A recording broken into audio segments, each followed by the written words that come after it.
Some heroes are born, some heroes are made, and some heroes aren't heroes at all, actually. Our story follows one such hero as he travels the lands of Albion to find adventure, fame, and glory. His story begins in the small town of Oakvale, where he was born with a curse that caused him to view everyone as a horribly deformed monstrosity. In Oakvale, the young hero learned many things, like how to beat up small children, how to evade law enforcement, and how to enact vigilante justice on unfaithful husbands. I ought to chop them right off. Don't worry, ma'am, I already took care of it. The hero's life was peaceful. It just so happens that I have a rather nice box of sweets here. For the most part, he would occupy himself by performing important duties for various townsfolk, like making sure this tree doesn't move. Are you just gonna stand there like a lemon? I will if it does, but standing around like a lemon would have to wait, as soon the hero's village would be ransacked by bandits! Bandits! I just said that. The villagers were slaughtered, and the hero's family kidnapped. Oh no! I'm having a Lion King moment! Are you Scar? The hero was brought to the Guild of Heroes, an ironically named institution for the psychopathically gifted. Here the hero would meet Professor Xavier, and would learn to endure the world's most cruel form of torture. Tutorials! I want you to hit that dummy as hard as you can. I'm trying, Professor, I'm trying! Over the course of his training, the hero would be taught how to slaughter innocent beetles, how to abuse women, and how to unleash his inner Sith Lord. After 11 years of doing absolutely nothing hero-like, the hero was ready to graduate, knowing that he would never have to go through the pain of enduring so many tutorials ever again. Oh, come on!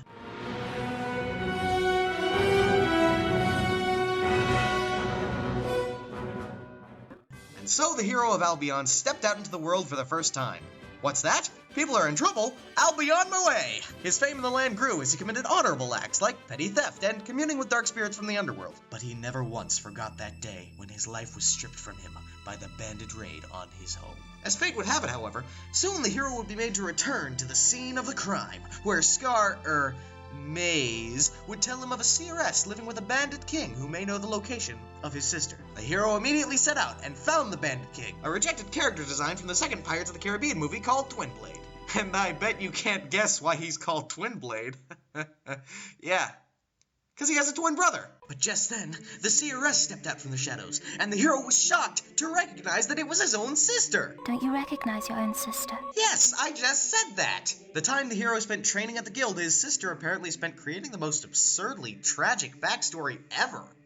She watched in silence as the bandits tortured her mother.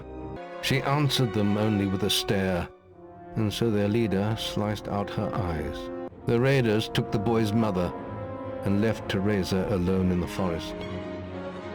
There she crawled for 3 days, blind and desolate, until she was found by bandits. And then she got AIDS cancer and lost her Pokemon save data. When they attacked, she killed them, without mercy and without emotion. What a likable young lady. He finds you when you're sleeping, and when the daylight fades. Santa Claus? After giving the hero that piece of cryptic prophecy, she bestowed upon him the power to flail around in midair like an idiot. I call this one my Ganondorf impression. And I guess she sort of disapparated because there wasn't an exit in the direction she walked off in. Anyway, with the bandits dealt with and his sister technically a serial murderer, which I guess runs in the family, the hero returned to the guild to speak with Maze again. Never mind any quest with plot relevancy, it's time to go run some errands. So the hero went searching for a man named the Archaeologist. The map says he's behind this door, but it won't open unless I guess its name, which it says is spelled using letters on these rocks. S-H-I-T? Oh, I get it. Its name must be Hits. So, you worked out my name. Wait, really? Once elvish Indiana Jones was dealt with, the hero decided to take up the great sport of werewolf hunting. So he went to Knothole Glade and discovered that people there were being terrorized by a white Balverine. The hero, never one to let a whitey keep the poor man down, hunted it and brought back its head. This is for Breaking Dawn! And what better way to reward the hero for risking his neck for people's amusement than allowing him to fight in the arena, where he could risk his neck for people's amusement? Oh, and speaking of the guild, they sent this letter for you from your sister. How did she write it? Improbable prowess with the pen aside, the hero went to claim glory in the arena. Fighting alongside him was an old guildmate named Whisper. Together, they battled their way through waves of horrible monsters and criminals, until they emerged victorious. Together, the power of friendship would see them through anything. Their bond would never be tested, their closeness never wavering, and... I have a proposal to mark the occasion. One final round. A fight to the death between the two heroes still standing. The winner will receive a special prize. The loser will have the privilege of dying before you. I'll take the money. After his triumph in the arena, the hero decided to settle down, for at least a while. And so he took a bride and began living the domestic life. It was nice and all, but I think there's something a little wrong with her. Hello, trees. Hello, sky. Hello, Psych Ward. Oh well, at least I can listen to creepy blacked out voice clips of what I'm assuming is supposed to be a woman in ecstasy. You are naughty. Oh. Soon, the domestic life began to get to the hero. He longed for the thrill of adventure once more, and so he took up alcoholism, because if you ever feel miserable, you might as well be miserable and have a splitting headache. I'm lucky to be so happy. What's that supposed to mean? Hello, tree. Shut up! Oh God, what have I done? Am I really a hero? Am I really good? It's just like what my mom used to say. Wait a second, I never knew my mom. And so the increasingly misnamed hero was called back to a life of adventure. Distressed by the absence of his mother as a child, he began searching for her. He eventually found her in the only place a mother who could produce such lovely children could be. In prison. Don't worry, Mom, I'm busting you out of here. Oh, crap. Are you going to ask me to kill my mom now? Because I'll do it if I have to. Or if you want me to. Or for no reason at all, really. Was it something I said? And thus, the hero was locked away and tortured. Ha! You think those tools scare me? I'll have you know I survived the Guild of Heroes tutorials.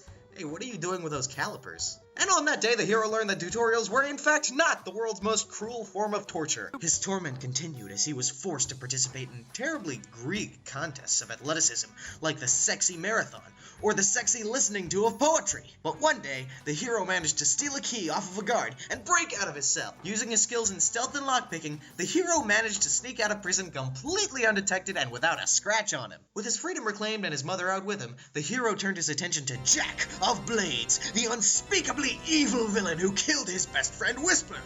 Well, actually that was kind of on him, but he threw the hero in prison! Even though the hero was technically breaking and entering on his property, so he was well within his rights to do that, but he wears a scary mask! Never trust a man wearing a scary mask. As it turns out, Jack of Blades intended to take over the world using an all-powerful weapon, a sword. According to an ancient prophecy as read by a blind girl, Jack needed the bloodline of the hero in order to get to the sword, and he believed that hero would be found in Oakville. Obviously, Jack hadn't been paying very close attention.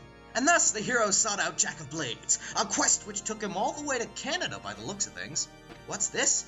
Maze is working for Jack of Blades! Because reasons, right? Wait, if Maze was working for Jack of Blades this whole time, and the only reason Jack ordered the attack on Oakville was to get to the hero's bloodline, then why would Maze take the hero to the Guild of Heroes, just about the only institution in Albion that could possibly equip the hero with the tools he would need to defeat Jack? You'll pay for creating these plot holes, Maze! Take this! For some of us, the only quest, is to escape death. Whatever the cost. And it looks like I failed. Well, sorry, Maze, but that's just the circle of life. You need to learn the lore. With Maze dealt with, it was time for the hero to defeat Jack of Blades for all our sakes. Stop him, lad. For all our sakes, stop him. You know what I'm gonna say. Their battle would be fierce, but the hero had grown strong over the years. Jack lamed it out super hard, but the hero was ultimately too clutch for him. Using his mastery over strength, skill, and will, the hero slapped that hoe and saved the land from his evil. But just when everyone thought it was over, Peter Molyneux stepped out of nowhere and made sure the game wouldn't end until it did something really needlessly hyped up. The hero was offered one final choice. Destroy the sword Jack used to convince bandits to attack a small village or something, or keep it for himself and kill his sister. And that's when the hero did something nobody expected. He turned the game off because screw you, Peter.